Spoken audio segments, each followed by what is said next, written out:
Hello and welcome to this evening's Delta Conveyance Project Information webinar on environmental justice. My name is Juliana Burka. I work with Ag Innovations and will be facilitating this evening's webinar. Before we get started, I will walk through how to get into the Spanish language channel and access the translated presentation. I will then turn things over to Reina Rodriguez with Linguistica to go over Spanish translation logistics for this evening, including the information I'm about to provide. To switch to the Spanish channel, click on the interpretation button icon at the bottom of your screen and choose Spanish.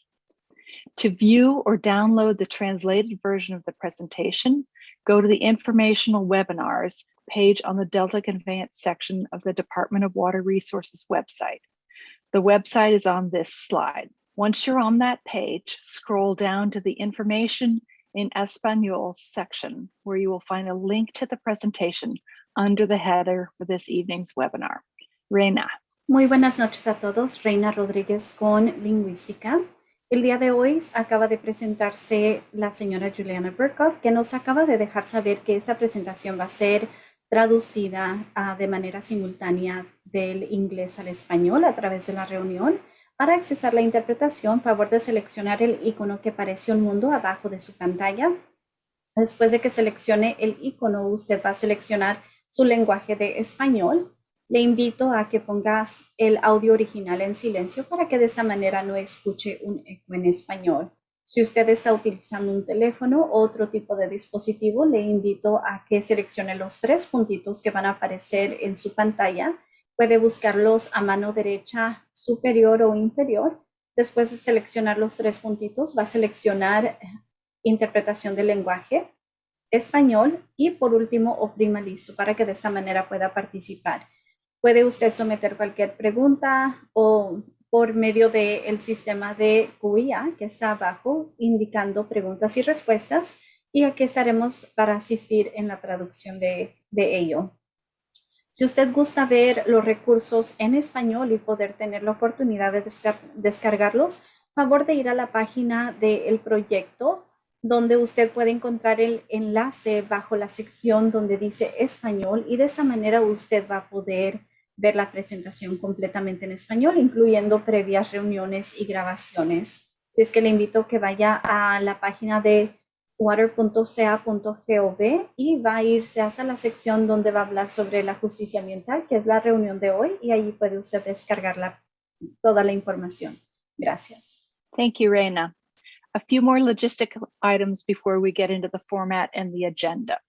This webinar is being recorded, and closed captioning is available by clicking on the CC icon on the bottom of your screen and then choosing the Enable button. The presentations for this evening are currently available on the Department of Water Resources website and were sent out this afternoon as well. To view or download, go to the informational webinars page on the Delta Conveyance section of the Department of Water Resources website. The website link is on this slide. Go to the DW, once you see the page, scroll down to Topics, Schedule, and Registration, and you'll find a link to the presentation under the header for this evening's webinar. DWR will also make a video recording of this event, and it will be available on their website after the webinar. In a moment, Carrie Buckman with the Department of Water Resources will talk more about the purpose of these webinars, but I'll start by describing the format and the agenda. You will hear a series of technical presentations and have an opportunity to ask clarifying questions on the information presented. Presentations will be given on the California Environmental Quality Act process, an environmental justice overview, including the state and federal regulations, the 2020 Environmental Justice Survey report and the lessons learned, and how environmental justice will be addressed in the environmental impact report. If you have any questions during any of the presentations, you can submit them through the Q&A function in Zoom by clicking the Q&A icon on the bottom of your screen and typing in your question into the box. Following each presentation, there will be a short period where written questions are addressed. Following all the presentations, there will be an opportunity to ask verbal questions by raising your hand, clicking on the raise hand icon on the bottom of your screen. When I call your name, unmute your microphone, and you will have 2 minutes to ask your question. I will do my best to call on people in the order in which their hands are raised. For those participating by phone, you can raise your hand by pressing *9 on your phone and then *6 to unmute yourself. We'll try to address all the questions that are asked this evening, but it's likely that we won't be able to get to all of them due to the number of people attending tonight. If you have a question we don't get to, or you think of something after the webinar, please email delta-conveyance@water.ca.gov. Department of Water Resources will post a frequently asked questions document on the project website to answer clarifying questions related to the topics of this webinar. As a reminder, this is not a formal CEQA, California Environmental Quality Act, public input opportunity. Department of Water Resources will provide several opportunities for public input once the draft environmental impact report has been released for public review in mid-2022. These webinars are meant to provide background information that will be helpful in reviewing the draft environmental impact report when it's available. Focus your questions on clarifying information that will help you review that environmental impact report. I'm now going to turn things over to Carrie Buckman, the Delta Conveyance Project Environmental Program Manager with the Department of Water Resources. We'll give a brief presentation of the proposed project, which will include details on the overall schedule, planning process, and future opportunities for public participation. She'll also provide information on the California Environmental Quality Act process and how these webinars relate to that formal process. She'll conclude with an overview presentation on environmental justice. The Q&A function is open for questions, which presenters will address following Carrie's presentation or later in the verbal Q&A portion of the meeting. As a reminder that all the presentations are available on the Department of Water Resources website. Carrie, let me turn it over to you. Thanks, Juliana. I'd like to start by welcoming everyone and just a big thank you to everyone for coming tonight. These are evening meetings. I know that these are hard for everyone to make it to, and I really, really appreciate the time and effort people are putting in by coming tonight. So thank you. I'm going to start with some introductory material about the purpose of these webinars, a quick project overview, and some information about CEQA. For those of you that participated in the prior webinars, this will be a repeat, but we'll try to keep this short to move on to the new content. The purpose of these informational webinars is to provide some background on the technical topics well in advance of the release of the draft environmental impact report. We know that these are difficult topics and sometimes hard to fully understand reading the EIR, and so we're hoping that this will help increase understanding in advance of that document. The goal is to share the methodology we will use and the assumptions we will make when evaluating the environmental effects of the project. And so we hope that this will help. We know and understand that there are very strong sentiments about this project and that there is a high interest in making those feelings known. As Juliana said earlier, these meetings are really meant to provide an opportunity to ask questions to clarify our approach to environmental analysis. I'd encourage you as much as possible to take advantage of the opportunity to ask your questions to our technical experts and to preserve as much of the Q&A portion of the meeting for those types of clarifying questions. There will be a formal review period once the draft EIR is published and many, many opportunities for public comment. Tonight, we're not yet at the point of development of the draft EIR that we have results to share. So we're really focused on methods, assumptions, and background and information that we're using to develop the analysis. The results will be included in the draft EIR next year. Also, I'd like to note that we understand that there is a lot of interest in a lot of different water issues right now, especially drought, also climate change, and other serious water-related issues facing California. Our focus tonight, though, is specifically on providing information about the Delta Conveyance Project, so we won't be able to talk about those other topics. So looking at the slides, we wanted to start by providing an overview of the fundamental reasons that DWR is considering a Delta Conveyance Project. Our purpose is to modernize the aging State Water Project, or SWP, infrastructure in the Delta to restore and protect the reliability of SWP water deliveries in a cost-effective manner consistent with the state's water resilience portfolio. Generally, we want to prepare the State Water Project to address the many challenges that we think are coming and have already started. And so our objectives specifically look at those risks and challenges. So we want to address sea level rise and climate change, minimize water supply disruption due to seismic risk, protect water supply reliability, and provide operational flexibility to improve aquatic conditions. So this figure provides an overview of the project and alternatives.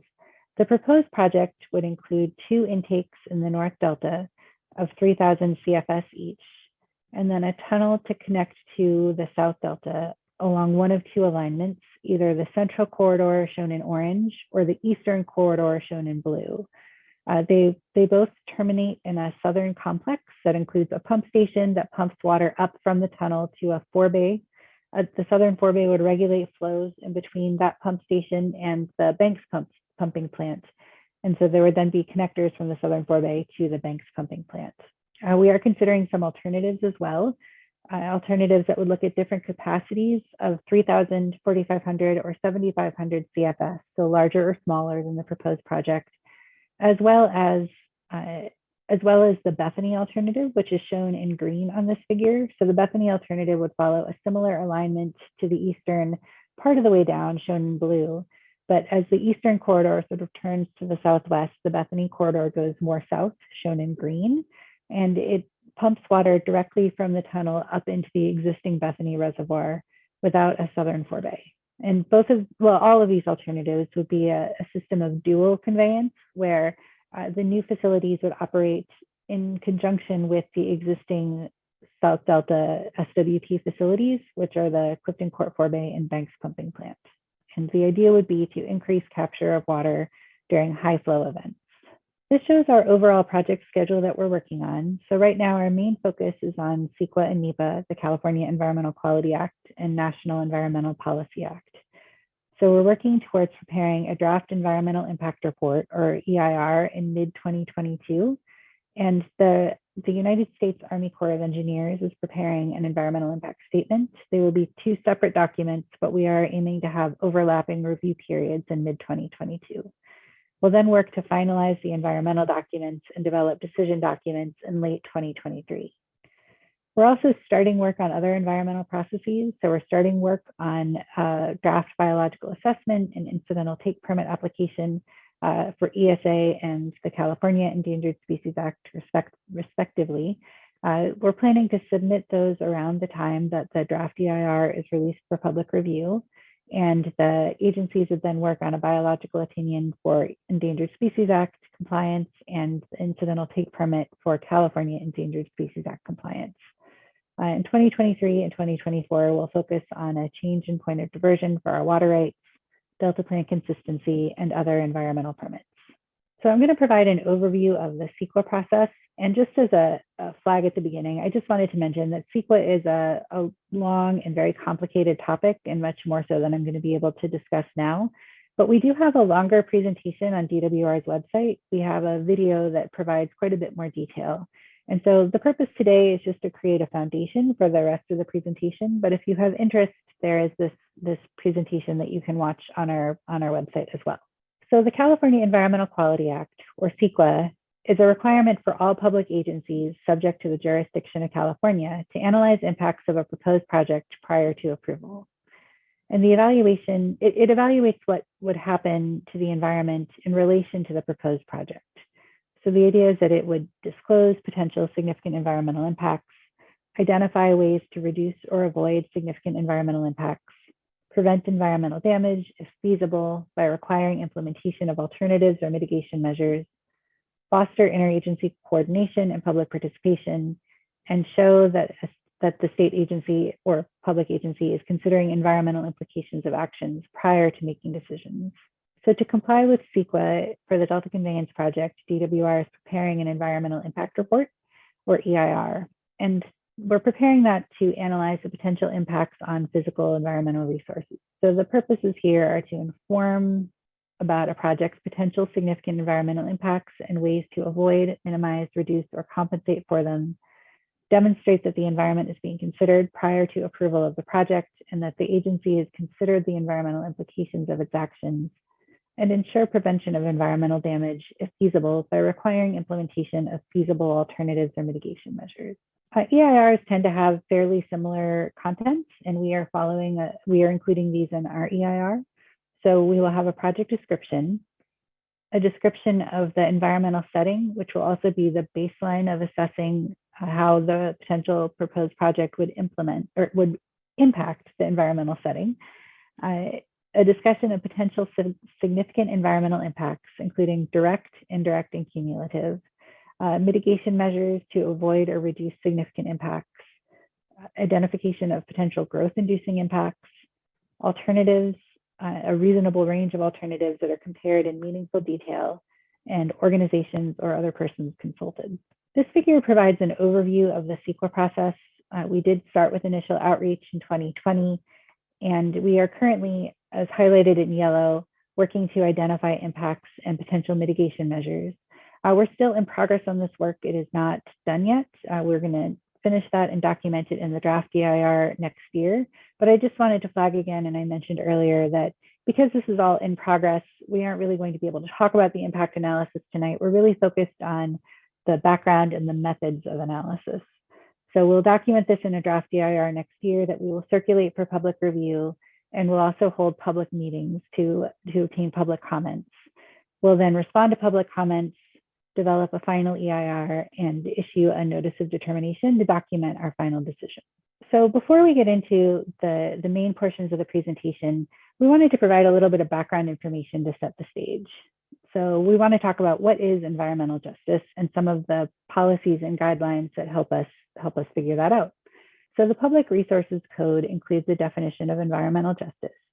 It's defined as the fair treatment and meaningful involvement of people of all races, cultures, incomes, and national origins with respect to the development, adoption, implementation, and enforcement of environmental laws, regulations, and policies. This is something that DWR takes very seriously in all planning processes. Additionally, the California Natural Resources Agency has established a policy regarding environmental justice that affirms that all people, regardless of race, color, nation of origin, or income, should have access to equally high levels of environmental protection. Specifically, this policy defines environmental justice communities as those where residents are predominantly minorities or low income, where residents have been excluded from the environmental policy setting or decision-making process, where they are subject to a disproportionate impact from one or more environmental hazards, and where residents experience disparate implementation of environmental regulations, requirements, practices, and activities in their communities. It is California Natural Resource Agency's policy that people of all races, cultures, and incomes be considered in planning, decision-making, development, and implementation of all resource agencies, programs, policies, and activities.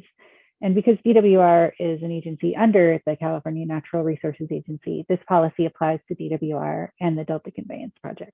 While considering environmental justice populations is part of the Natural Resource Agency's policy, it is not a specific requirement of CEQA and is typically not included in CEQA documents. So it is not a specific requirement of CEQA and it's not typically included. CEQA is very much focused on changes to the physical environment, and the economic and social changes themselves are not considered to be significant impacts on the environment. So as you know, we are working on the draft EIR for the Delta Conveyance Project, but as we just discussed, CEQA does not require an environmental justice analysis. However, the California Natural Resources Agency policy, Public Resources Code, state legislation, and executive orders do require that state agencies consider environmental justice impacts. So the EIR that DWR is currently developing will include an environmental justice chapter that assesses potential impacts to environmental justice populations. Also, because the environmental justice analysis is required under NEPA, the National Environmental Policy Act, the Army Corps of Engineers, who is the lead NEPA agency, must include an environmental justice analysis. So the EJ, or environmental justice analysis that we're including in the EIR, we're doing that in a way that also meets NEPA environmental justice requirements. And the point of that is that we want to have information available for the Corps if they choose to use that as part of their analysis.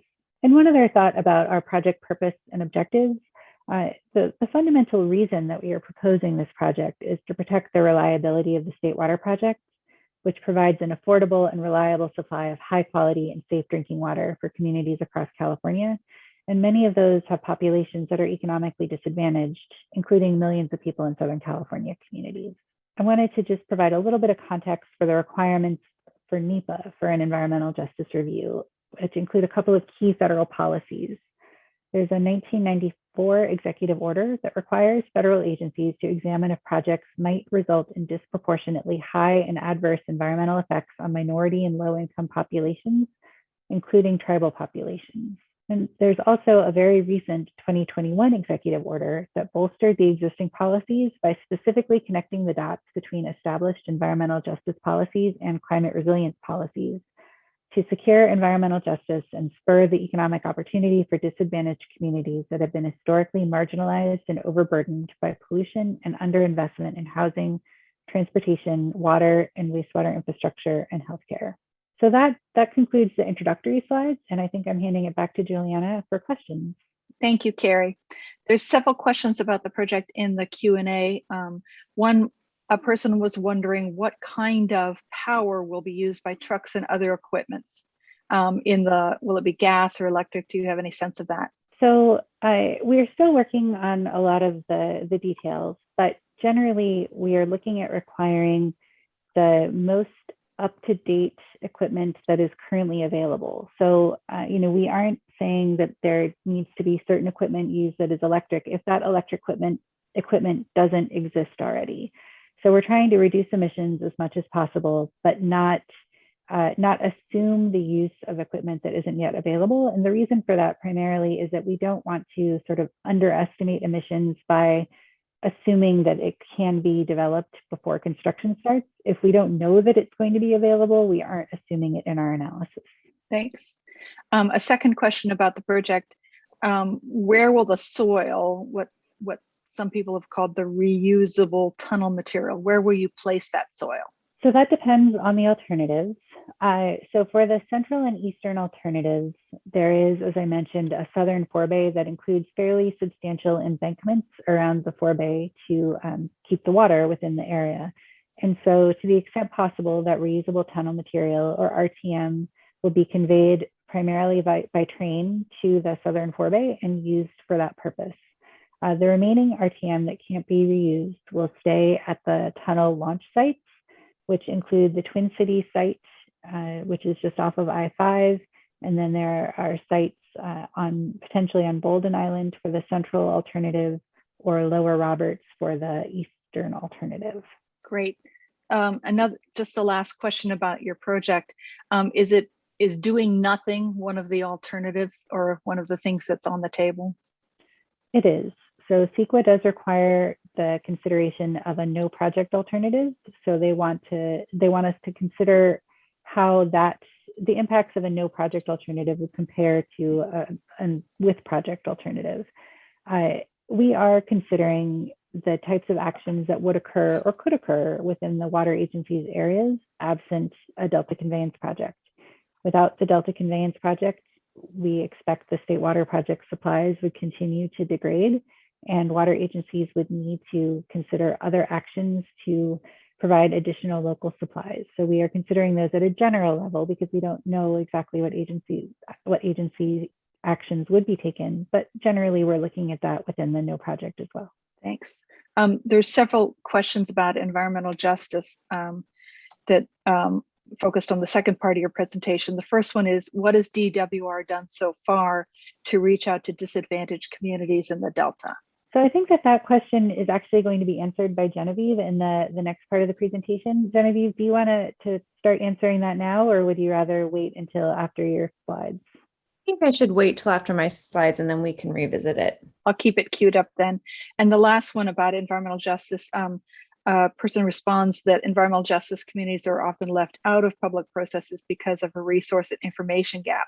How are you ensuring that they're adequately prepared to participate in the Delta Conveyance Project's public review processes? So Genevieve, I know that we haven't quite introduced you yet, but I do think that that's a question that's pretty related to the processes that you're working on. Would you help answer that question? Could you repeat the question one more time, Juliana? Yeah, environmental justice communities are often left out of public processes because of a resource and information gap. How are you ensuring that they're adequately prepared to participate in the various Delta Conveyance Project public review processes? Yeah, that's a great question. It's a really important question too, because it is one of the things that we're working hard to overcome. EJ communities tend to be left out because they don't know how to access the information. They don't know how important it is to them to access it. I mean, this is a long-term project, and they have more pressing concerns that they're working with. And they also may not have it accessible, so via language and other things. And so what we have been working to do is to create, first of all, opportunities that make information more accessible, create input opportunities like the survey, which I'll be discussing in a few minutes, that both ask questions that are important to the project and bridge it into language that is accessible to the layperson. And then we've looked at the census and identified the top 2 languages that are spoken in the area, Spanish and Chinese, and have been making sure that documents have been translated into those languages, particularly for the survey or places where there's input that's been needed. So so there's a lot of different things that we're doing to do that. I would also say that, all of you as community leaders, knowing the importance of the voices that are here, it's really important that you come to conversations like this or to webinars like this, that you let others know to join, and you ask the questions and make the comments. And next year, when there is an opportunity for comments, it'll be very important that people participate and give comments. And we're hoping to create opportunities that make it easier for them to make the kind of informed comments that really support public processes. Thanks, Genevieve. I think, Carrie, if it's okay with you, I'll go turn things over to Genevieve Taylor now to do the EJ survey. We can get back to some other questions later. So Genevieve Taylor is an executive director with Ag Innovations. She'll give us a presentation on the 2020 Environmental Justice Survey report and the lessons learned. As a reminder, if you have any questions on Genevieve's presentation, use the Q&A feature, type in your question there, and we'll keep track of them there. Genevieve. Thank you, Juliana, and thanks, Carrie. So it's a pleasure to be here tonight, and thank you for the opportunity to share out about the EJ survey that we put out last year. The Your Delta, Your Voice Environmental Justice Community Survey was an important part of an initiative that we've been a part of since early 2020 to facilitate community engagement around environmental justice and the Delta Conveyance Project. Ag Innovations is a nonprofit that's focused on facilitating collaboration and community engagement around complex issues related to agriculture and natural resources. So the goal of the survey was a couple of fold, and sorry, I'm making sure my notes catch up. We did the EJ survey in the fall of 2020 in order to gather information from disadvantaged communities in the Delta region. So that included low income, it included minorities and racial and various ethnicities. And the focus was on how do the people who live and work and care for the Delta value the Delta? How do they live, work, recreate, and experience it? We also were wanting to make sure that we understood how the community values and uses natural and economic and social resources. And the purpose was to inform the proposed Delta Conveyance environmental review and planning process, particularly the EJ chapter of the CEQA Environmental Impact Report. We also hope to increase awareness of the proposed Delta Conveyance project, speaking to that challenge that we spoke to earlier, and increase disadvantaged community members' interest in participating in public engagement activities more broadly, and of course with a special focus on this project. We were specifically focused on historically burdened, underrepresented people of color and low-income communities and we also, of course, were wanting to include Indigenous and tribal members. The survey questions covered a range of topics, including what's important to you. We asked people about their priorities. We used a map question that asked gave all sorts of opportunities for designating special places, fishing, outdoor activities, homes were mentioned, businesses, gathering spots, and of course, historic and cultural sites with some care about confidentiality, especially those related to tribal resources.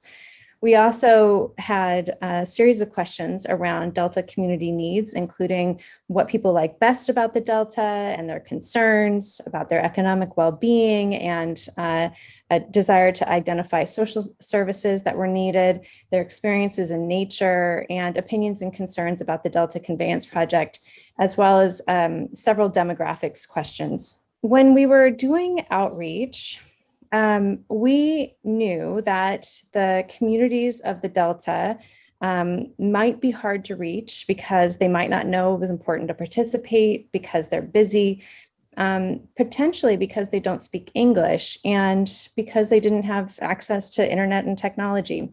So we had 4 kind of major goals with our outreach. The first at the top here was to increase project visibility and survey participation, including using inclusive languaging and making it short, interactive, and engaging. And we used extensive social media outreach as well as other forms of traditional outreach.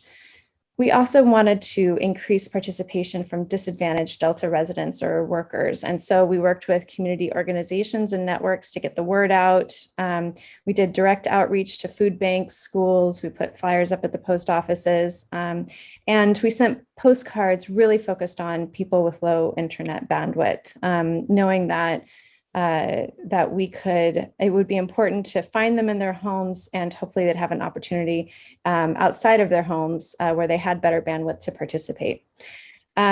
We were focused as well on increasing participation from non-English speakers. So we made sure that the materials, including the survey itself, as well as the flyers, were available in English, Spanish, and Chinese. We also advertised the survey on Spanish language electronic media, including internet, radio, and Univision. And we asked community leaders who were connected to their limited English speaking communities to encourage their networks to participate. Finally, we knew that internet can be a challenge, and what we learned when we looked into it is that the Delta actually has higher smartphone usage than even other parts of the state. And so we designed the survey to be accessible to smartphones as well as tablets and computers. And we chose that because we knew it was an opportunity to gain more kinds of information than we would be able to with a paper survey. It was also an opportunity during COVID-19 to find people where they were at when people were connecting electronically, more so, I think, in the last year and a half than before. We also made sure that the survey was, available. Let's see, we made sure that we went to places so that people knew about how to fill out the survey, and we provided a hotline. So who did we reach? And I'm going to go through a couple of different slides around that. The first thing I would say is that we reached over 2,000 respondents, and they certainly were beyond the Delta. About 60%, 66% or so of those who filled out their information, including zip codes, which not everyone did, were actually from Delta zip codes. And so you can see that over there on the right, out of all respondents, those were the numbers for who lived and worked in the Delta, only lived in the Delta, and only worked in the Delta. One thing I would point out is that in the larger circle here of all respondents, there were 2 subsets that we really dove into for the purposes of the report. The first were groups or community members that we categorize as Delta disadvantaged, and I'll be speaking to them specifically tonight. Disadvantaged community, for is defined as non-white, or their household income is less than $60,000 a year, or by zip code and their household income is less than $75,000 a year. And the reason for that is we did work with CalEnviroscreen, which is a mapping tool, and it told us about zip codes that were disproportionately impacted, whether it was through environmental burdens, through health concerns, or through other types of concerns. So we wanted to be sure to include that. We also categorized the group of respondents by severely disadvantaged communities, and that was defined as the household, that was further defined as the household income is less than $45,000, or by zip code and household income is less than $60,000. So a little more about who responded. When we looked at the group of Delta disadvantaged community respondents, we had, as I said, 540. Certainly the highest participation was from white respondents. The second highest was Asian or Pacific Islanders at 106 respondents. We had 86 Latino Hispanic respondents. And then it went from there. So those were the top three. We also, in terms of languages, we asked what primary spoken language was at home, and English was by far the majority, but we also had Chinese, that was the primary spoken language, Spanish, and then Tagalog as well. And then there was a few other languages in addition. Respondents, we asked where respondents work, and they worked, you can see, of course, it's hard, you give 10 options. And so there's the majority of who identified other, but of those who didn't, the top three were education, farming, fishing, or food-related industry, and engineering or technology. We wanted to also make sure we heard from people who had never participated in a Delta conveyance project before, and we were glad to see that over 60% of the Delta disadvantaged communities participated and actually had never participated before. So they were new participants. And I'll show a little bit more about that new participant as we move forward. Similarly, for all respondents, there was a large percentage that were new participants. So diving a little bit deeper into this question, of course, you'll see in orange down below, you can see there's a little legend. It says new participant is orange, and then blue is participated before. So the majority of English speakers were new participants. I'd point out that Spanish speakers, so ones who filled out the Spanish survey, while there wasn't very many, they were all new participants. And for Chinese, there were many more, and they were all, most of them were new participants. It was a smaller percentage that had participated before. The survey also reached new participants from different races and ethnicities. So you can see here that over 70% of Native American, Latino, Hispanic, Asian or Pacific Islander, and African American respondents were all new participants. So now I'm going to share a little bit more of what we learned from the survey, and below you can see the orange will be Delta disadvantaged respondents, and then blue will be all respondents. And we wanted to know, what was most important to you, and gave a whole range of priorities, and also asked folks to suggest their own priorities, which we did receive quite a few, although some of them, were emphasizing priorities that were already listed. Out of those, the top three for Delta disadvantaged respondents were clean air and drinking water, natural environment, and well-maintained levees, in that order. For all respondents, the same top three priorities were listed in a slightly different order: natural environment, clean air and drinking water, and well-maintained levees. And that pattern of maybe a slight difference in how they would order priorities, but the top three priorities being the same between groups, was pretty consistent throughout the survey responses. Another question that we asked is, what do you like best about the Delta? And respondents really valued the beautiful rural landscape, the natural environment, the access to outdoor activities, slower lifestyle, and small town feel. And again, there was a lot of similarity between all respondents and Delta disadvantaged respondents.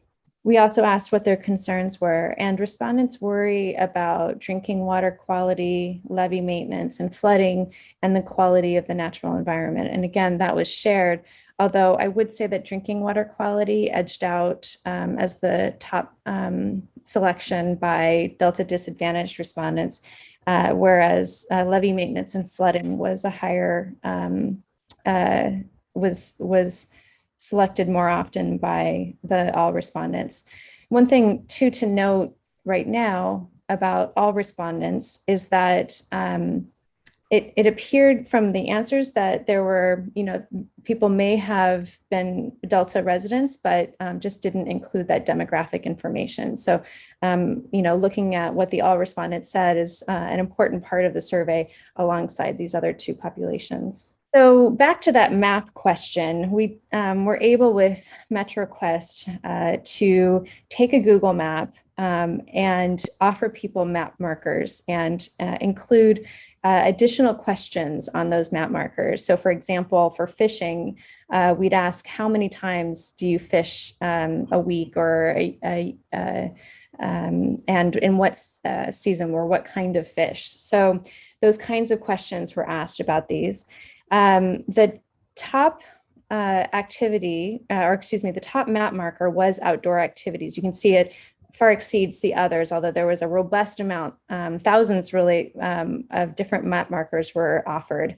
But the outdoor activities, it's clear that respondents really value the wide range of outdoor activities that are in the Delta. We also learned that 90% of those who responded to this question eat fish 4 or more times per week. So if they offered a fishing spot, they also ate fish a lot. We also learned that 96% of Delta disadvantaged respondents marked historic and cultural sites, which need improvement. We also learned that Locke was marked in 41% of historic and cultural sites. It's clearly a place that Delta, those who responded, value about the Delta. It's considered a local treasure. We also heard a lot about combined marinas and restaurants, and people described going to these marinas and restaurants and having dinner and having, meeting with friends, and just that it was clear that it was an important part of the life of living on or around the Delta. We learned that respondents frequently spend time on Delta waterways and natural areas.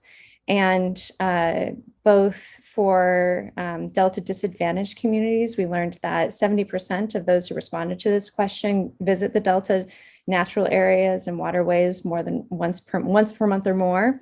And further, that it was something that was a high proportion for Native American, mixed heritage, and white respondents. We learned that respondents spend their time in the Delta in doing water activities, hiking, walking, running, watching wildlife, and just hanging out. And you can see there's a little bit of difference here between Delta disadvantaged community members and all respondents. For Delta disadvantaged community, hiking, walking, or running was clearly the top preference for how people spend their time. Second was water activities, and that order was reversed for all respondents, where water activities was the top selected.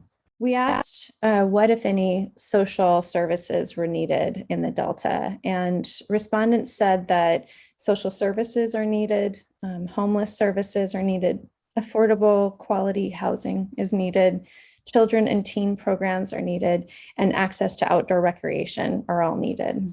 We also asked about opinions about the Delta Conveyance Project. And one thing that was very interesting, over about 94% of all survey participants responded to the question, what is your current opinion about the Delta Conveyance Project proposal?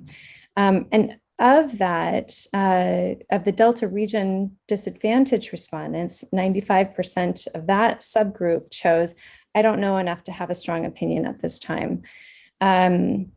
So that was, I think the other thread that we saw through the survey was that respondents expressed their opposition to the project. And when we asked what, if any, benefits can you see from the Delta Conveyance Project, 71% of Delta disadvantaged respondents commented that there are no benefits from the project. We, in contrast, some answered that same question saying 11% of Delta disadvantaged respondents who commented thought that the project might provide training opportunities and could improve the natural environment. So it's an interesting contrast between those who don't know enough to have a strong opinion and those who commented on this question and thought that there were no benefits versus the other portion who thought that there might be. We also learned important EJ outreach lessons. And first, translating the survey into Chinese and Spanish was helpful for survey participation, particularly in Chinese. Many of these respondents had never participated in any Delta outreach. We also found that developing relationships with community leaders and community organizations was crucial to outreach. We believe that community leaders increased response rate because their networks trusted the message that the survey was important for them to participate in. We also thought a lot about where EJ respondents would be and attempted to reach out to them in those places where they might be. And we believe that that also dramatically increased participation. And then finally, using a platform like MetroQuest that could be accessed on cell phones and on the internet increased participation. Where can I find more information in the report? The report is long and there's a lot of information. And so if you have questions on did you learn more about this ethnicity or race? Or what did you learn about outreach? There's actually 2 appendices that really do deep dives into both of those kinds of questions. So I definitely recommend looking at the appendices. If you are interested in confidentiality, I'll just let you know that we have taken that very seriously and are, the data is currently being, DWR is working on that data now and so that it can be released and is working to remove any sensitive or confidential personal information, which is complex because there's so much information that was offered through the survey. And I think the other thing just to point out is, there's certainly, if you have a specific interest like levee maintenance or water quality, there were comments throughout the survey, and there's a few chapters in particular that where you can learn what we learned from comments and from the questions we asked specifically about those. So that's, I think that's all I have for right now, Juliana. Thanks. There's a lot of questions in the Q&A. Carrie, do you want to queue up some of those questions for Genevieve? All right, so first question, someone noted that other experience in other areas with surveys, even in communities that are very internet savvy, is that the results in terms of number of respondents versus population is dismal. So she wanted to know, well, first of all, if you have any thoughts about that, but also how much real outreach are we doing and is there door-to-door contact? Yeah, we definitely talked about that kind of contact and certainly talked about in-person contact. But because of COVID-19, we chose more phone calls, working with community leaders networks and doing outreach in other ways. One thing that's interesting is that this survey generated much more participation than other surveys. And I think that's actually because of some of the innovative outreach that we were doing and because people are passionate in their opinions and wanted to be heard. So that combination really allowed us to gather information from a much wider swath than I think might normally happen for a public planning process. Thanks. And a somewhat related question, but I think more focused on the project in general. Are you planning to visit low-income towns and explain the process and how it will affect them? The best way for us to go to those places is to be invited by partners who know the community and want to create spaces for that. So if you would like us to come to a certain low-income town and want to reach out to us directly, we'd love that. And we're certainly doing our own work, but you know best who we should be talking to. And certainly that's a part of our goal is to come face to face and speak with people about the process and how best to get their input into that process. Thanks. I, so the next question I'm going to mention, I think, is actually more for me. So it's, how does a 90-day review process for CEQA serve environmental justice communities? Many small groups do not have the capacity to tackle this type of EIR, and definitely not within 90 days. So how are you going to ensure that groups that want to respond have the time and capacity to do so? So from my perspective, we're still considering the review period, but we are definitely planning a review period longer than what CEQA requires. But really, we're trying to do quite a bit of work to try to help prepare in advance, to help prepare communities for this. So we're trying to work on materials that include videos, printed materials, online materials, and to attend events like Genevieve mentioned, work with community partners. We're really trying to help people understand the process and help and speed the review process. And so in the meantime, we're working to try to reach out, share information with EJ organizations, and work to develop a strategy that will help us prepare for that review period and help us reach out and assist during document review. So we're trying to spend time in communities, and that will hopefully be more possible as things open up a little bit. Okay, so next question. So there was a concern that the EJ survey overrepresented whites and underrepresented communities of color. And so the question wants to know how that's being accounted for in the description of disadvantaged communities. Yeah, I mean, looking at, I can see that too, page 114 of the survey. One thing I'd point out is that while we didn't have people participating in the Spanish language survey, we actually did have good participation from, for example, Latino Hispanic. And that was important because that was the highest minority population in the area. We also had very good participation from Asian or Pacific Islanders. Certainly other communities of color need to be accessed. What I understand is, for example, African American, they tend to be more in Sacramento and focus there in the urban, and are less so in other places. But I would still say that our intent is to continue to build both the relationships and to find, to work with the kind of outreach that's available to be able to reach those communities. And we contacted over 400 organizations when we were attempting this or doing this outreach last year. And we had about 45 take action in some way, whether it was to send an e-blast or send, make sure that flyers were distributed.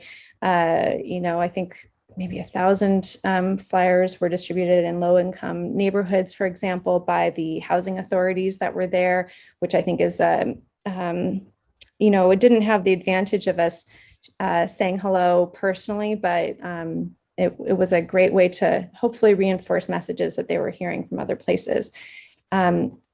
However, if there's other organizations that you think we really need to be involved with, or that you'd like to come invite us to speak to about this, we'd be honored to have the invitation and would definitely take advantage of that. Thanks, Genevieve. And I think I wanted to just add quickly that as we're working, considering the analysis for the EIR of the environmental justice considerations, we are using the definition that Genevieve described of disadvantaged communities. So out of this entire subset of data, we are focusing on the disadvantaged community data. Okay, another question. Were Benicia, Bay Point, Pittsburgh, Antioch, Fairfield, Suisun City, and other Delta cities included? If not, why not? We are all part of the Delta as per most Delta maps. So we included a 5-mile buffer around the statutory Delta, and that was our best attempt to be able to talk about to include those who are, certainly a part of the Delta, feel like they're a part of the Delta community, but maybe not were within the official guidelines. Boundaries. There's always it's hard because you have to make a line at some point, and so certain people are in and out based on that. But we were as careful and inclusive as we could about defining that Delta disadvantaged group within a reasonable way of analyzing it. Thank you. And then we also received a question about a request to share zip code data specifically, but data about the Delta respondents to help understand where survey gaps exist. And I think, again, that's a question for me about sharing the survey data. We have received a number of requests for the survey data, but our team is trying to work through that data and remove any information that needs to be kept confidential. And there is just a tremendous amount of data that came out of the survey report. So that process to sort of find any confidential information and redact it is taking quite a long time. So we're working on it. Carrie, should I move to the next presentation? I think we should. We have a lot of questions. I could keep going, but I think we probably should keep going. Okay, so she said, there's a lot of questions, but we'll see if we can come back to some. And I'm sure that some of the questions will be addressed when Maddie talks about how the environmental justice data will be used. So let me turn things over to Maddie Evoy Mount, Senior Environmental Planner with ICF, who will give a presentation on how environmental justice will be addressed in the EIR. As a reminder, just please put any questions you have about Maddie's presentation into the Q&A feature. Thanks, Juliana. As Carrie mentioned earlier, an environmental justice analysis is not a SEQA requirement, but it is important to DWR and is required by California laws and policies. It is also required for the environmental impact statement conducted under NEPA. The environmental justice analysis draws on other resources analyzed on the EIR. What we will be looking for is if there are disproportionate impacts to environmental justice populations. The EIR looks at census data to determine if an environmental justice community is present and if effects are considered disproportionate. Census block groups with greater than 50% total minority population, or those where low-income households constitute 20% or more of the total population, would be considered an environmental justice population. This is consistent with the definition of disadvantaged communities in the 2020 Environmental Justice Survey that Genevieve just discussed.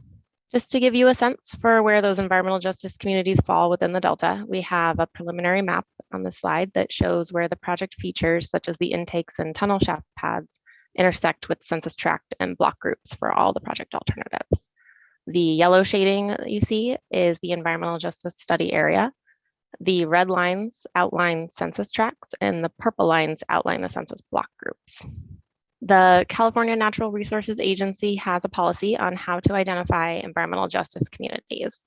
They are commonly identified as those that are predominantly minority or low income, that have been excluded from environmental policy setting or decision-making process, those who might be subject to disproportionate impacts, and those who could or have experienced unequal implementation of environmental regulations. The EIR identifies environmental justice communities as minority populations of 50% or more, and communities where 20% or more of residents have a median household income below poverty level. On this slide, we'll have another preliminary map of the census tract and block group data on minority populations. You can see that minority populations are widespread across the study area.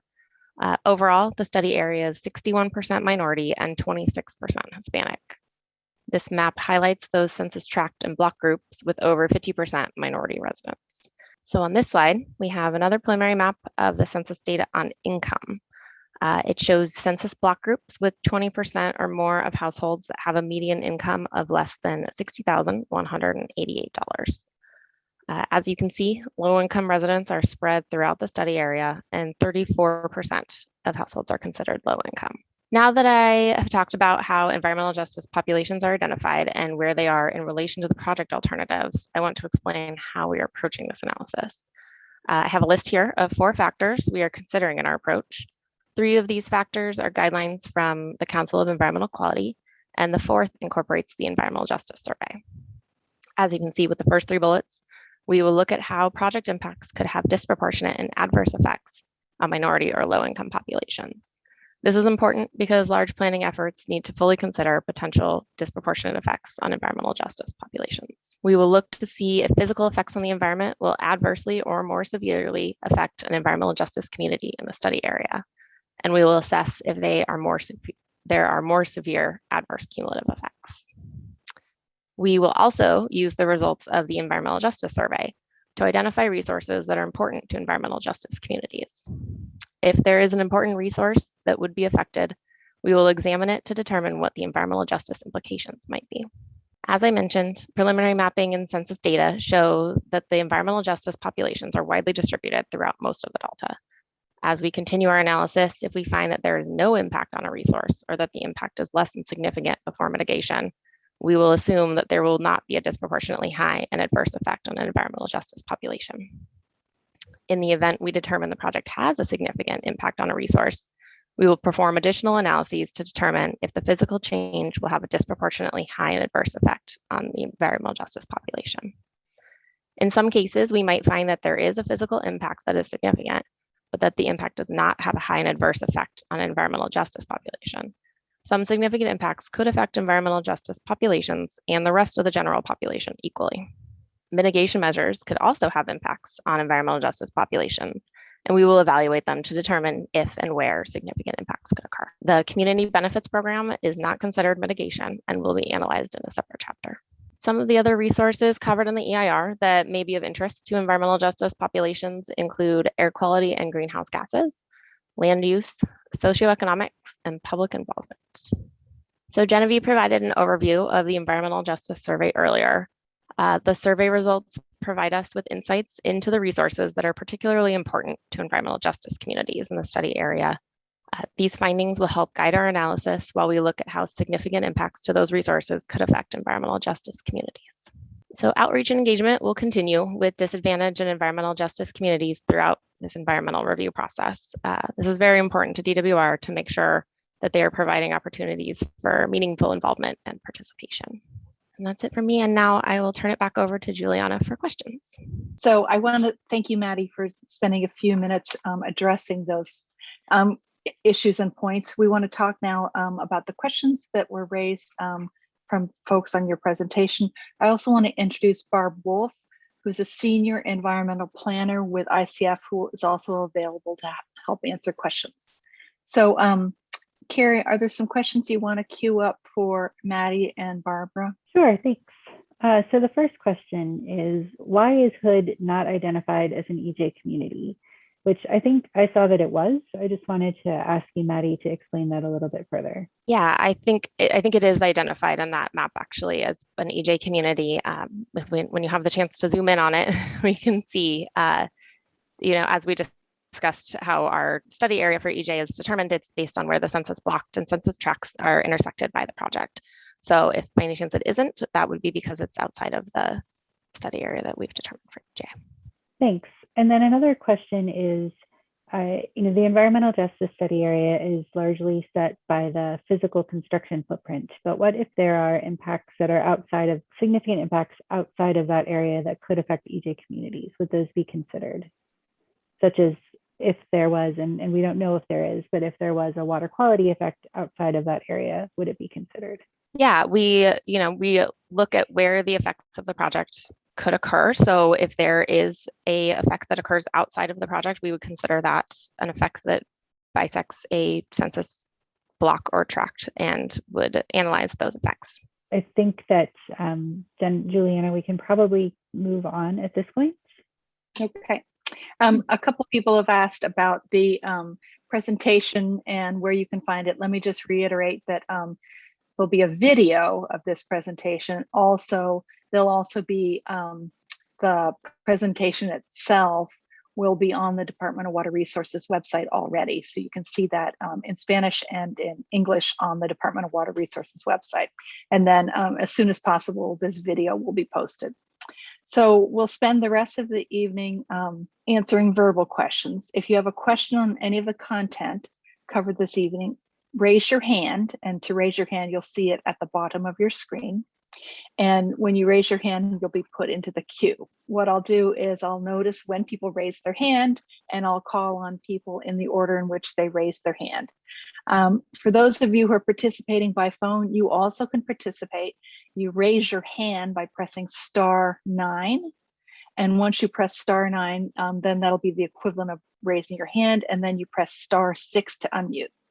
If you have a follow-up question after you ask your question, just raise your hand again to get back into the queue. So let me just, let's see, Barbara Bergen Faria, I think you were the first person, so let me call on you first. Oh, thank you. Thank you for unmuting me, and thank you for giving me the chance to ask a question. I'm really concerned that the EJ analysis study areas in the presentation by that was just given does not deliberately have water and air quality as part of the EJ analysis. You will consider it if there's an effect, but that doesn't create a lot of transparency if those issues are not analyzed fully and robustly through an environmental justice lens. And I'm extremely disappointed to see this. Having sat on the SEC for a year and a half, making it clear over and over and over again that we needed answers for the environmental justice community to these big picture questions. So while I understand the data will be in another part of the EIR and that the analysis will be there, you're going to make it that much harder, that much more difficult, and that much more complex for environmental justice communities to fully understand what the impacts are going to be on their communities when they are not going to have capacity to rip through this document with any type of rapid response. So, I guess I'm looking for an answer. Why are we doing things this way? And I would throw in there climate change. Where's the climate change analysis for environmental justice communities? Thank you. Carrie, I don't know who you want to direct this question to. Well, I can start, and then maybe Maddie can add if she has some additional information. So I think to start with the concerns about air quality and water quality, I do want to reiterate that if there are parts of that could affect environmental justice communities, we will include it in the environmental justice analysis. So we're first looking at whether it would have a potential for a significant environmental effect. And if it does, then we'll consider it. So we're not trying to say that it wouldn't be in the chapter. We're just still analyzing what resources have those effects. And then in terms of the question specific to climate change, that one is a little tricky because we are looking really at the effects of the Delta Conveyance Project on environmental justice communities. Climate change does have its own potential effects on environmental justice communities, but because really the purpose of our analysis is to look at the Delta Conveyance Project, I see that is something that is sort of less clearly and specifically analyzed. But I did want to mention that we are going to be looking at a no project alternative that does include climate change and discussing the potential effects there. So there will be some discussion within the environmental justice analysis. Maddie, did you have anything you wanted to add to that or clarify? No, I think you got it. Thank you. Katie Wagner. Hi, all right. I have a comment and then 3 questions now. I think Oh, golly. Thanks. We'll try. If not, I'll raise my hand again. But Okay, that's great. Thanks. So first, I heard several times folks saying that EJ communities don't know that this is important. And I think that's just a really paternalistic attitude and something that you should be careful not to say because people are aware of what's good for them and what's not.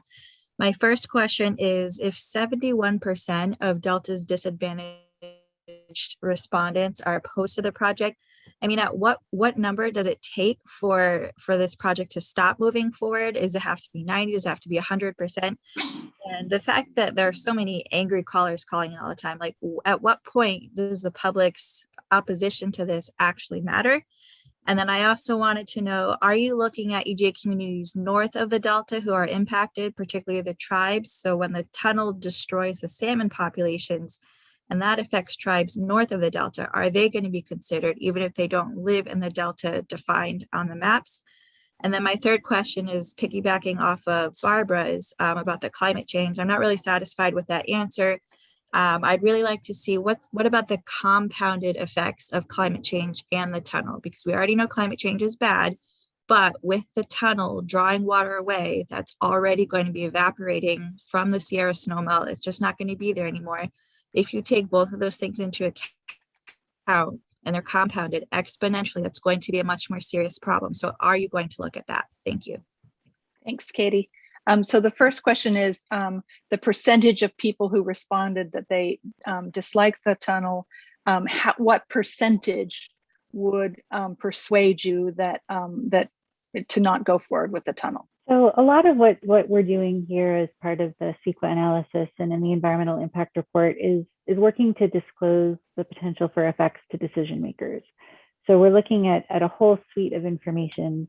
We have objectives that we're trying to accomplish, and we're looking at the suite of environmental impacts that could result from that, and trying to give the decision makers as complete of a picture as possible.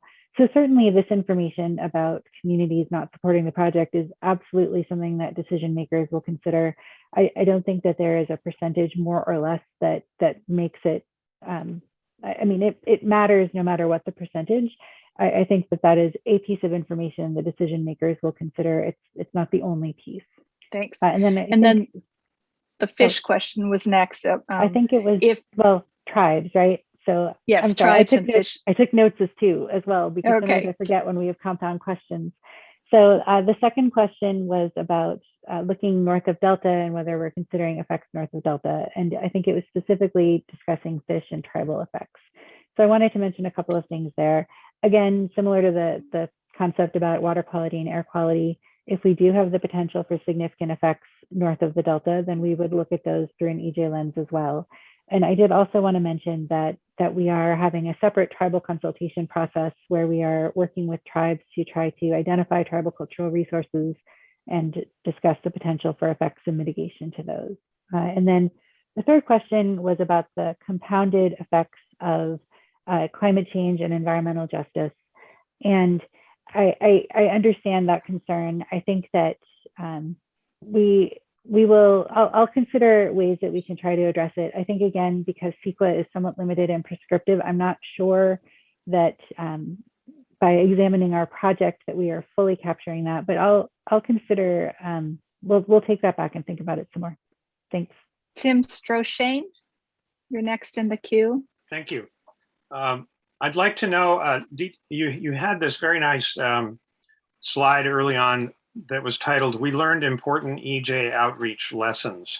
And I'd like to know if for sure that these same lessons that were learned from the environmental justice survey that was done this spring will actually be applied to the outreach on the draft environmental impact report in relation to EJ communities. Thanks. The short answer is yes, but Juliana and Genevieve, I'm hoping that you can elaborate on that, particularly Genevieve. Yeah, the long answer is yes, too. We were just having a conversation about that exactly. I mean, I think we learned a lot, and it had to do with, I remember there's some maxims about the number of times that someone has to see something in order to take action. And so I'm hoping that there's, we have a broad enough, consistent enough, and deep enough reach that that the people who have been underrepresented in the past or otherwise marginalized are able to participate, to find their way into participating.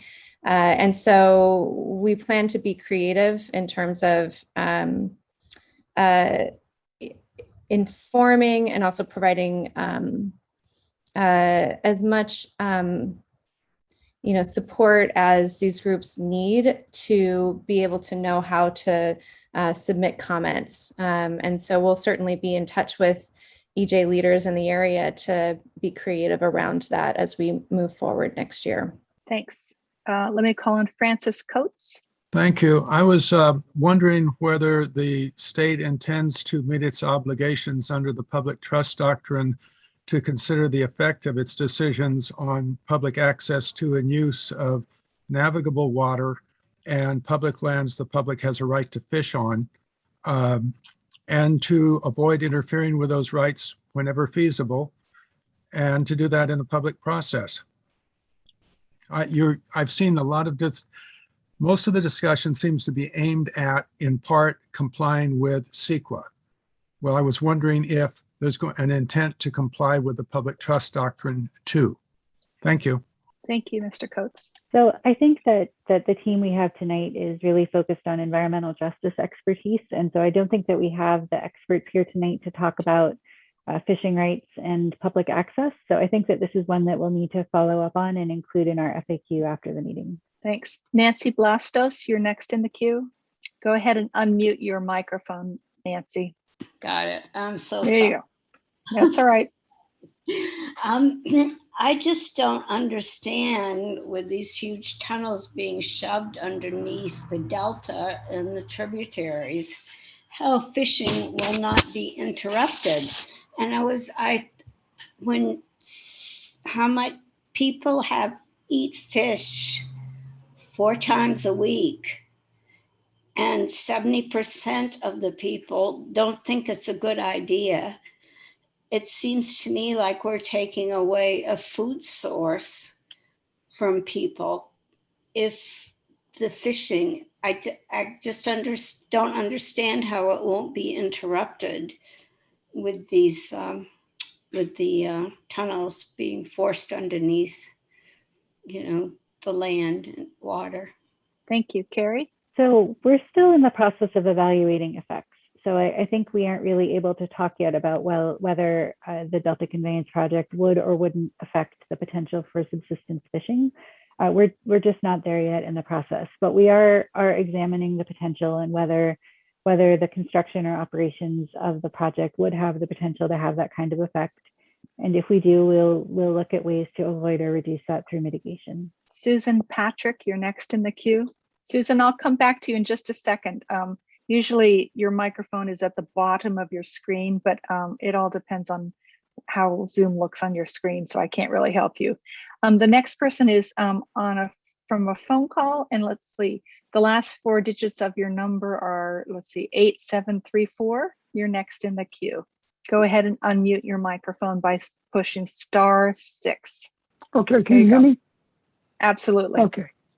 This is Patrick Porgans, and I have a couple of comments, and then you can somehow fit that into responding to my questions. First of all, how can the Department of Water Resources in good conscience discuss environmental justice when its track record based on public records indicate that it has consistently violated Delta water quality standards on hundreds of occasions, violated the terms and conditions of their water right permits, was found at fault for billions of dollars of flood damages from the Oroville Dam, attributed to its failure to comply with federal and state flood control rules and regulations involving the depths of California, caused deaths of millions of ESA-listed species at the pumps, has failed for the past 60 years to provide legislative and voter mandates to provide Delta protections, was caught violating ex parte rules and regulations during the California water fix. Heretofore, DWR has been causing destruction and not being held accountable. And we recently completed a fact-finding forensic report based on DWR's data that due to climate change and increasing risk of the state water project demands on the Delta and those downstream, that will put those downstream at an extreme level of unacceptable risk, placing 1 million Californians and $80 billion of private and public assets at risk, especially with the proposed tunnel. This has been going on for 60 years. You're just rebranding and rescripting. You failed to provide the protection that were mandated 60 years ago under the Burns-Porter Act. My question is, why should we believe you when the Delta has been the most studied water body on the planet? Why should we believe you? Help me out here. Thank you, Mr. Is it Porgans? Yes, and I want you to respond. How can you do this?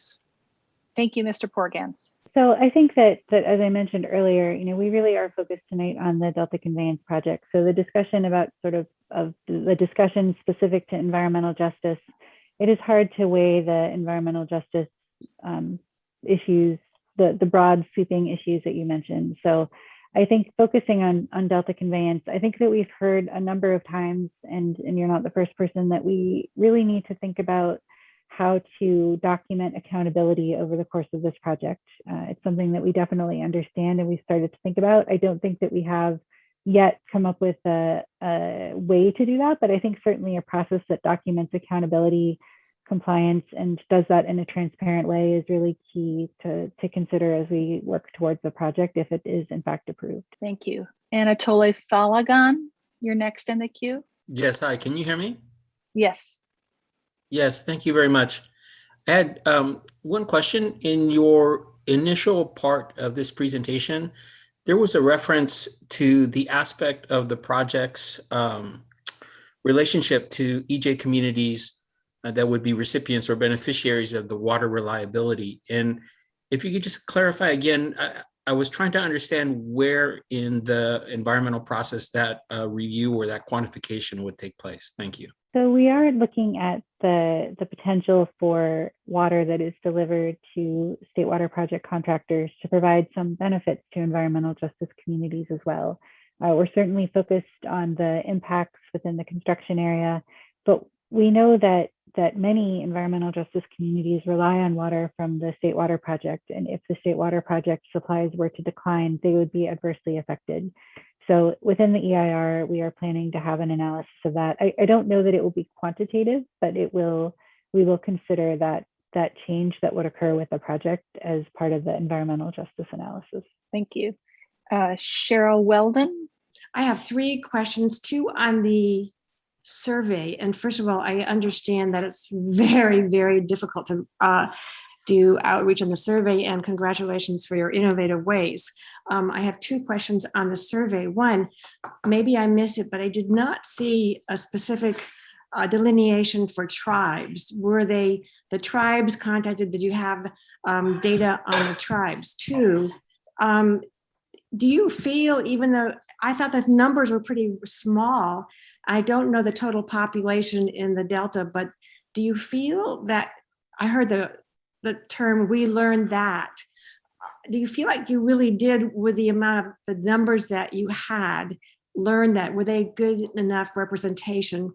And 3, and this is a general question, the question came up of, is doing nothing an alternative? And the answer was correct.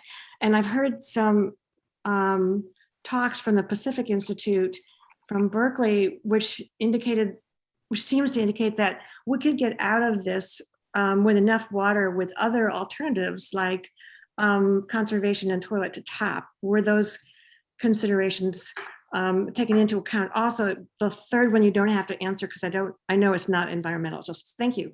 Thanks. Carrie, you want to cue those up for? Yep, I think those first 2 questions are for Genevieve. So Genevieve, starting off with, how did you involve tribes in the survey? Great question. So we absolutely invited Indigenous and tribal members to participate in the survey, and we gave a presentation to the Delta Tribal Engagement Committee, which has the tribes that are local to the Delta. We also then spread the information using eBlast, which is, using email, which is how they communicate to the tribes across the state. And we asked them to further it in terms of their personal networks. And then we asked the Delta tribes to let us know what they wanted in terms of physical handouts or surveys not surveys, postcards or flyers that would help them reach their communities. And so we distributed over 1,000 different, flyers and postcards to them. I would say, tribal and cultural resources are sensitive. And so we definitely asked about them in the survey. And there's a lot that the survey couldn't, it wouldn't give it due justice to explore in the survey. And so we really honored the AB 52 tribal consultation process that's separate from it. So it's next to it, but not at all substituting for that formal consultation process.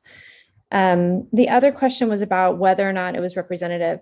And I think that's a really interesting question. One thing I would say is that this was an outreach survey. So this was intended to learn about what people who live and work and care for the Delta, because we certainly have people who care for the Delta who weren't in the Delta who responded, and in order to understand what they value.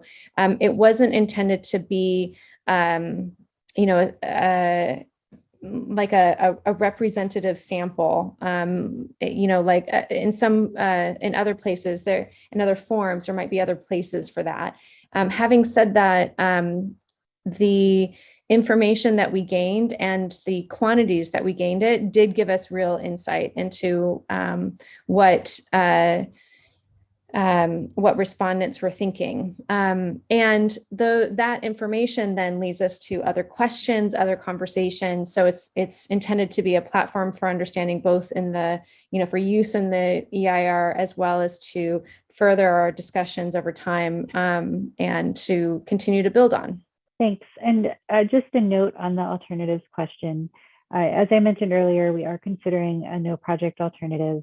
We have made a number of presentations, and we also have a blog post available on our website about our process to select alternatives. We did think people did propose ideas like recycling and desalination, and we did consider those as part of our alternatives formulation process. But fundamentally, because our purpose as the owner and operators of the State Water Project is to allow the State Water Project to continue to function, alternatives that would have the State Water Project continue to degrade and develop alternate supplies didn't meet our objective, but we are analyzing those as part of the no project alternative. And as I mentioned, there's more information on our website if you're interested. Deirdre Desjardins. Thank you for having me up here.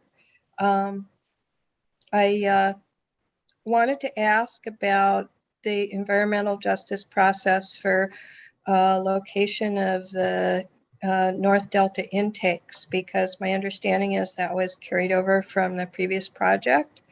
So how did you incorporate environmental justice considerations into location of the intakes?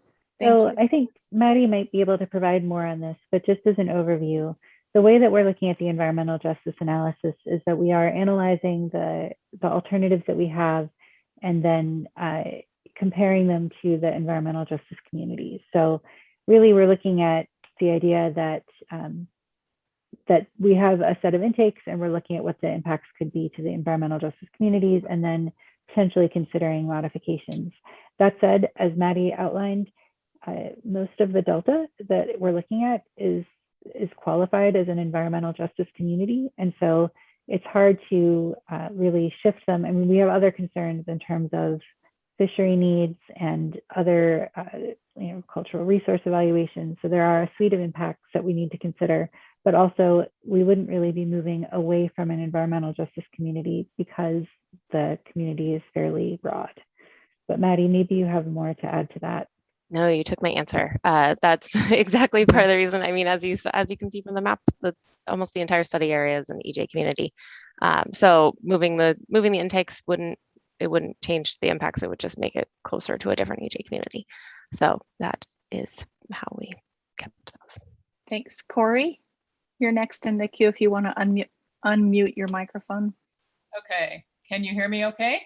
Sure. Thank you very much for taking my question.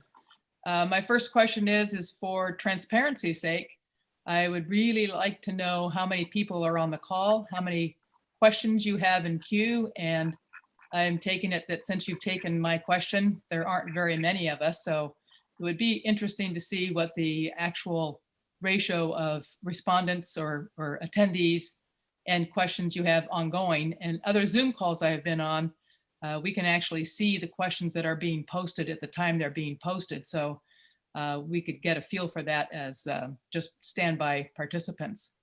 Another question I have or comment I have is that on Maddie's presentation, I sort of feel like it's a very circular explanation that she's giving. And this is just a feeling and it's hard to quantitate or qualify. But for example, most of the Delta is an EJ community. We have to take that into effect or into account. But when you get right down to it, the water that we would be supplying through the new intakes water down to the southern part of the state are also going to help EJ communities. So it's a wash.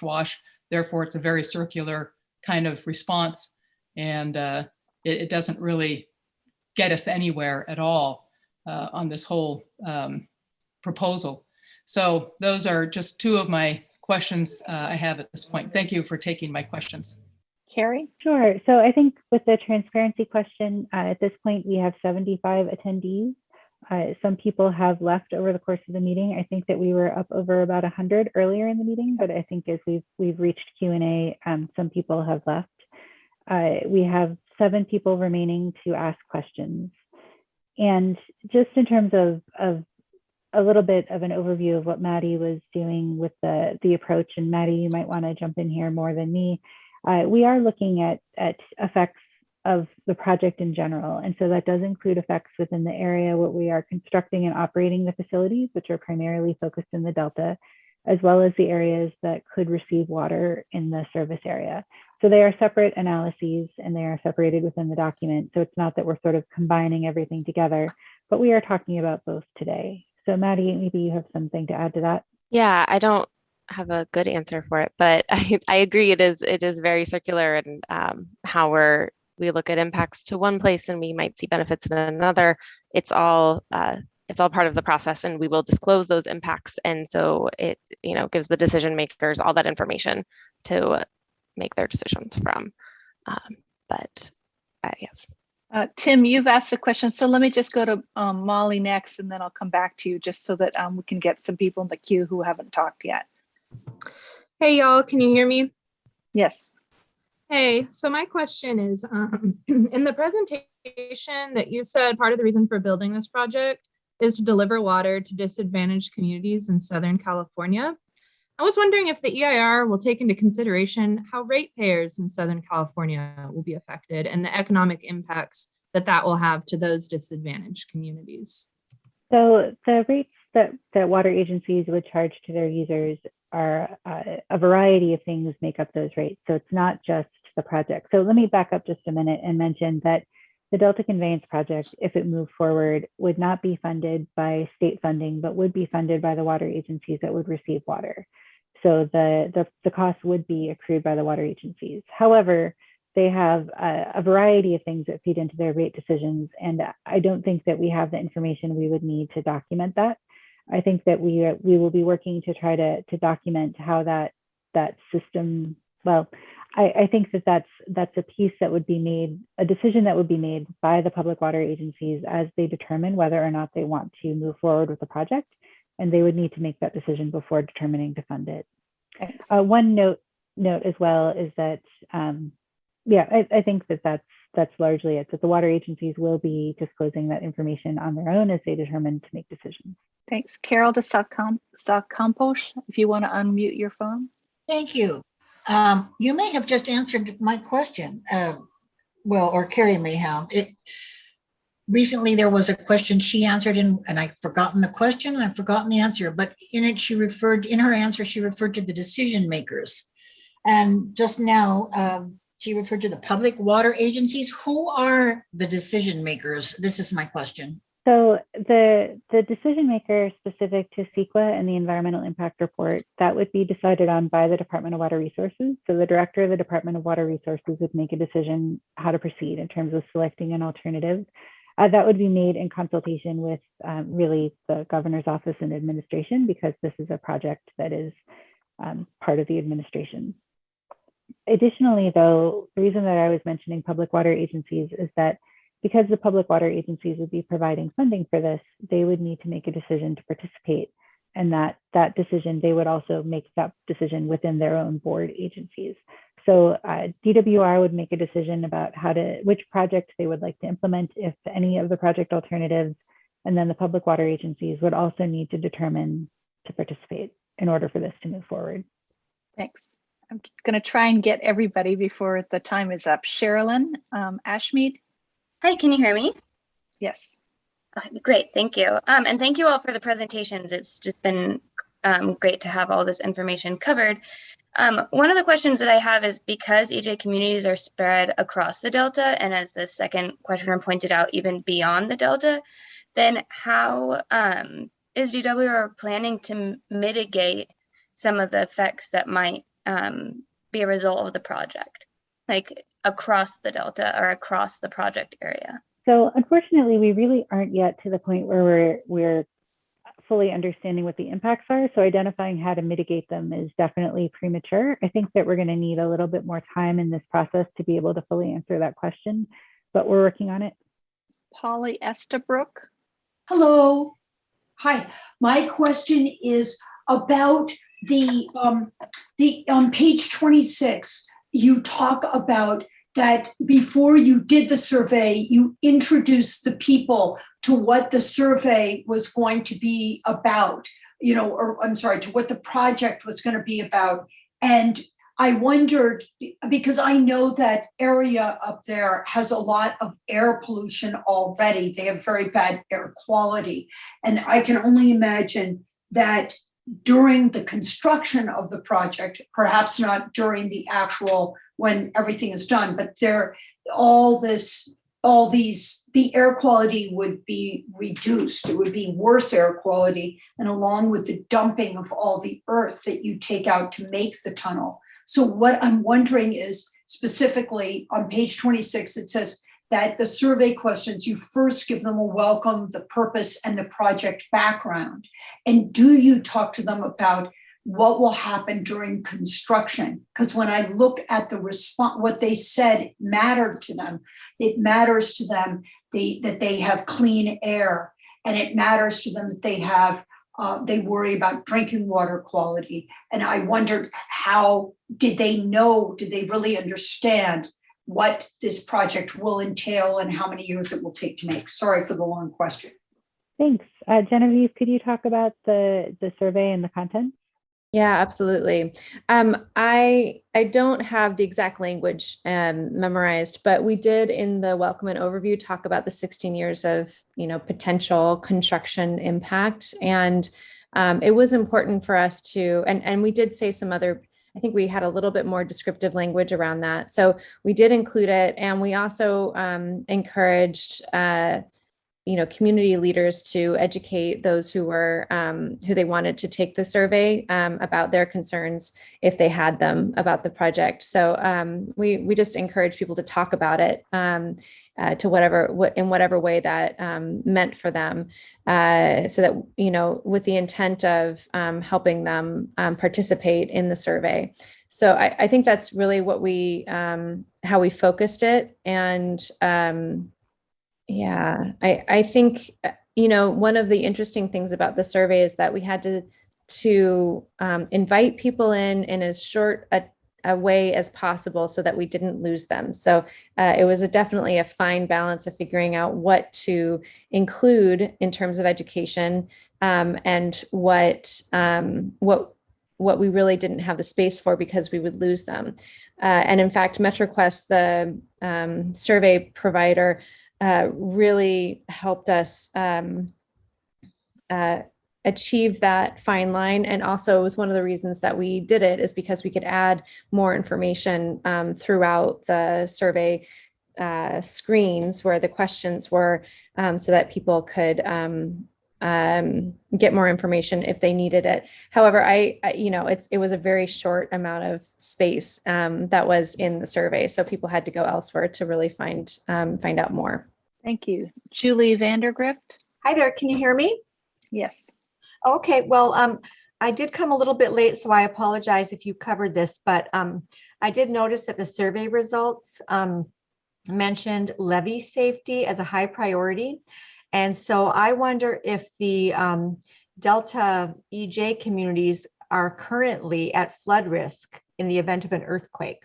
Carrie? Hi, Julie. So I think that the flood risk and sort of baseline conditions within the Delta and Delta levee analysis is not really the focus of our project, but I would recommend a report that we talked a little bit about during our last workshop, which is the Delta Adapts report from the Delta Stewardship Council. And they have been working to identify potential areas of levee risk and climate change and understanding how that could affect communities in the Delta. And I think that that does have information that you're looking for, and it's on the Delta Stewardship Council website. Thanks. Charming. Hello, can you hear me? Yes. Yes, this is Charming Evelyn. And so I have a couple of things to say. First of all, someone just mentioned levies. And really, the levy should be part of your EJ community, because those levees were originally built by the native people as burying grounds. And if you don't know that, you should know that.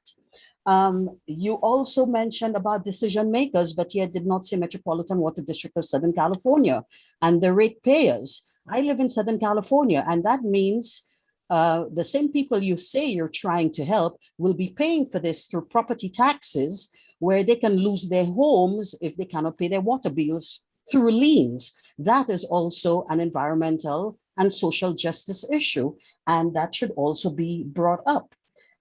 You mentioned the tribal communities.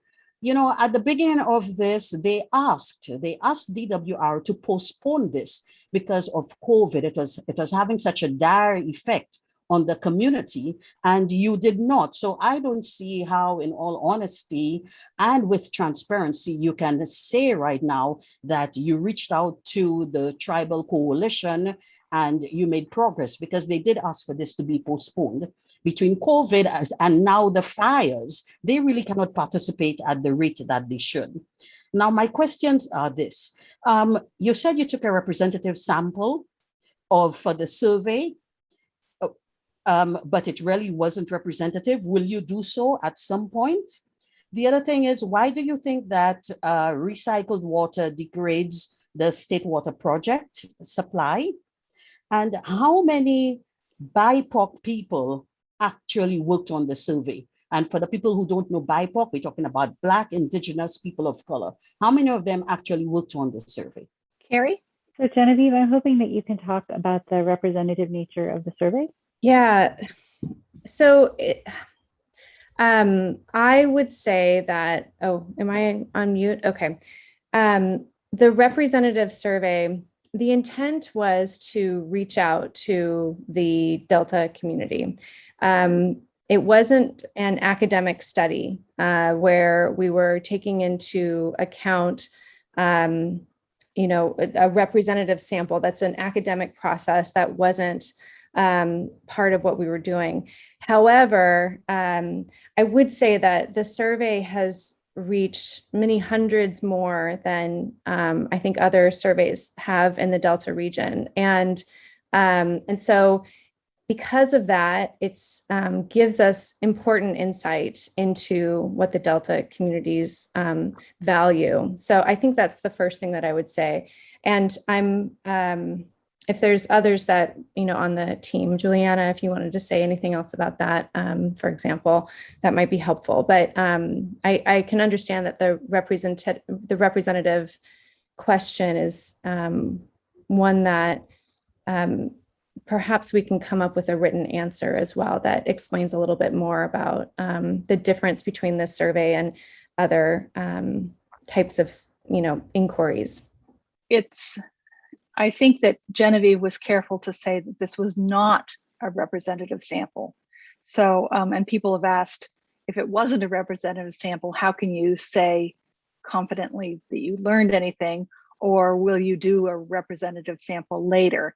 And I think what Genevieve explained was that the purpose of the survey was to first do some outreach to people and get people, you know, find people's names and telephone numbers who we could continue to do outreach with, to connect to environmental justice leaders and to have them connect with their constituencies and networks, and to find out what some of their priorities and values and concerns are. So we aren't saying that we know conclusively, statistically, what people said. We're saying, here's some of the things that we learned are people's concerns and ideas. And you can see from what Maddie said on how they're conducting their analysis, they're using census blocks, and they're using a much more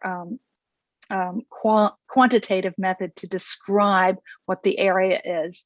And then they're using some of the priorities and values and suggestions that we found out from the Environmental Justice Survey to fill in that more textual kind of data. So it will, you know, as Carrie said earlier, we'll continue to do more outreach, and we really want to hear from environmental justice leaders and participants on what kind of outreach would make most sense. If a survey makes sense to people, you should let us know that that makes sense to you. If house to house makes sense, let us know that. If meeting in your places makes sense, let us know that. It's up. We don't want to presume to know what makes sense to learn from you. We want to learn what makes sense. So Carrie, did you have anything else to add? Well, there was also a question about recycled water. And I think the question was, how does recycled water degrade water supply from the State Water Project? And so I think, there are many water agencies that receive water from the State Water Project and are also concurrently investing in recycled water, quite a bit of it, extensively. However, what I was trying to say is that in order to sort of meet the objectives of this project, we want to sustain the State Water Project supply into the future. And so alternatives that say, no, don't modify Delta conveyance, but instead recycle more water and desalinate more water, there's sort of an assumption there that what we would do is let the supplies from the Delta continue to degrade and instead substitute additional recycling and desalination for that water from the State Water Project. And so that's what I was trying to say, that substitution does not accomplish our objectives. I'm not trying to say that recycling and desalination aren't other sources that the water agencies are already investing in, because they are and they have. There's one more person in the queue. So I know that Tim and Corey have their hands back up, but there's a person who hasn't had a chance to talk yet. So let me call on Jamie Sayre. Hi, thank you. I have a couple of quick questions. My first one being, Carrie, you mentioned at the beginning of your presentation that through this EIR process and with the Army Corps as the lead, everything that's done as far as environmental justice analyses will be somewhat like NEPA to the NEPA requirements. What I'd like to know is there anything additional that you're looking at as far as the environmental justice analysis that's beyond those requirements, or does it just, it meets the NEPA EIR requirement? And then to Genevieve with the survey, I did want to know, I understand that with COVID and not getting out and having face-to-face meetings, but I wanted to know, did you do anything like door hangers or distribute flyers on people's houses, like to their porches and things like that? And,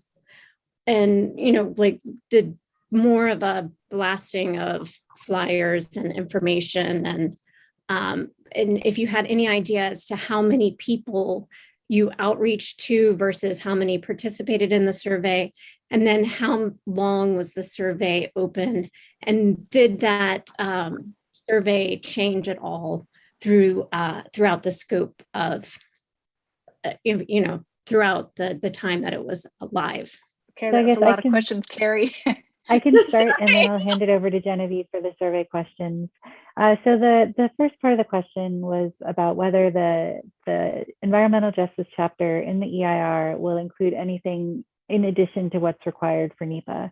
And I would say that Maddie touched on this a bit. A typical NEPA analysis looks at adverse effects that are identified in other resource chapters and compares those to the location of environmental justice communities to determine if there is a disproportionate high and adverse effect to those communities.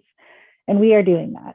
But in addition, we have this information from the Environmental Justice Survey that helps us understand resources that environmental justice communities rely on. And so we are also looking at whether there is an effect, a negative effect in other resource areas that is on a resource that is typically relied on heavily by environmental justice communities. And so, for example, we know that subsistence fishing is something that's relied on heavily by environmental justice communities. If that is not captured through the geographic analysis, we would consider, and there is an impact.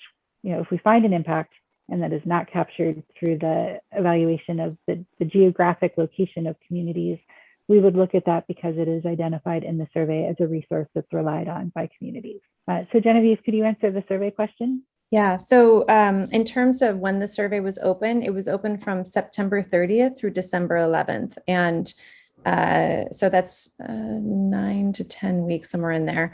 And we that gave us enough time to try all sorts of different methods, as well as to maintain real consistency and with the kind of tried and true methods of social media, connecting with communities, et cetera.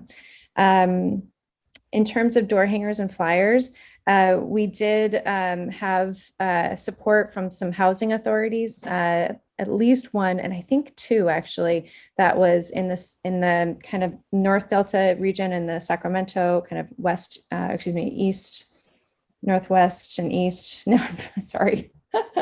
I'm getting a little flustered, but anyway, in the urban area. And then we also absolutely spread flyers we asked community organizations if they felt that they would be able to access their groups with flyers. Some of them handed them out individually. Some of them gave them made them available at their offices. And then we distributed I think it was maybe over 1,000, maybe more flyers at school food meal distribution sites and at food banks, at local food banks. So those were our team actually handing the flyers out and talking to them about how important it was for them to participate. So those were great opportunities for face-to-face time as well. And in terms of whether or not it changed at all, no, good survey practices, you don't change it once you start it. So we definitely didn't change the survey at all during the time that it was live. Thanks so much. There's just been such great participation. Carrie, do you want to go over, or since we're at time, do you want to quit now? So I think, Juliana, you had said earlier that we would continue to respond to questions on our FAQs if we ran over. Yes. That we try to give everyone a chance to ask one question. But, because of in many ways, we appreciate these Zoom meetings because they allow greater participation, but we do recognize that sometimes means we can't quite get through all of the questions during the length of the meeting, which is unfortunate. Thank you all for attending this evening's webinars.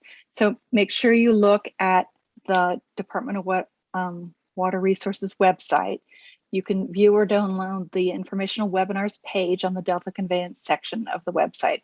Once you're on that page, scroll down to the topic schedule and registration, and you'll find a link to the presentation under the header. There'll also be a video recording of this event available on the DAWR website.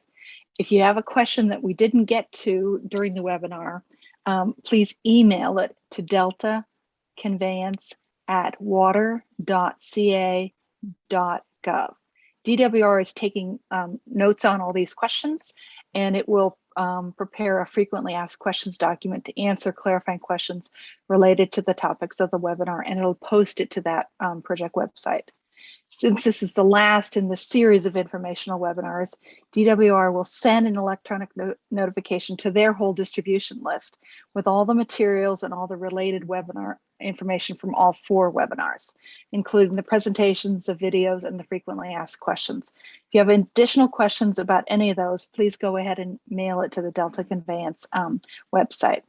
This slide that you're seeing has ways to stay in touch and to stay updated on project news and information. Thank you so much for participating and asking such good questions. Thanks. Good night.